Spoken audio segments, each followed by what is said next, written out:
In asking the question of people, tell me about your faith story, or tell me about your journey, or tell me about a time recently you've experienced God, most United Methodists that we've interviewed couldn't do it.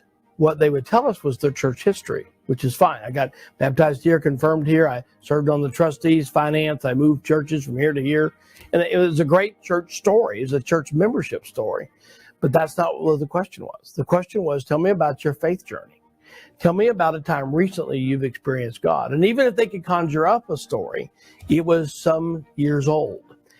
It is important to be able to articulate that, because as you are working through our sequence of trying to move from getting their name to having a conversation, to having an authentic relationship, to having that moment when somebody asks you, why God, you're able to actually share your story. They don't give a flip about your church history. They want to know if God is real, and does God matter in my life, and does God matter in your life? And you got to be able to share that in the safety of people they already know, whatever team you're on, that before we go home from our team meeting for one full year, we're asking the question of everybody, tell me about a time recently you've experienced God. So we can start practicing our story. We got to rediscover our eyes that what God is doing in people's lives, but we can't hardly tell our story anymore. And we're never going to tell it to a stranger or somebody out in the world if we can't even tell it in the safety of our own folks. Could we start asking this question with every time every group committee meets at the church?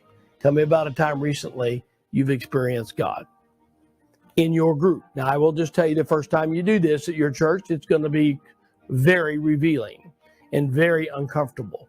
Because if you said at the trustee meeting and say, before we go home tonight, we're going to all answer the question, tell me about a time recently you've experienced God, you're going to get some very blank looks and stares back. In fact, you'll get pushback. You'll get people who go, that's not trustee stuff. And we're out of time. It's time to go home. So I got more pushback in my church about this single question than anything I did. I would tell you, after a year or so of practicing that, it began to change our experience of church. It changes everything. Tell me about a time you experienced God recently. You could start right now in your class.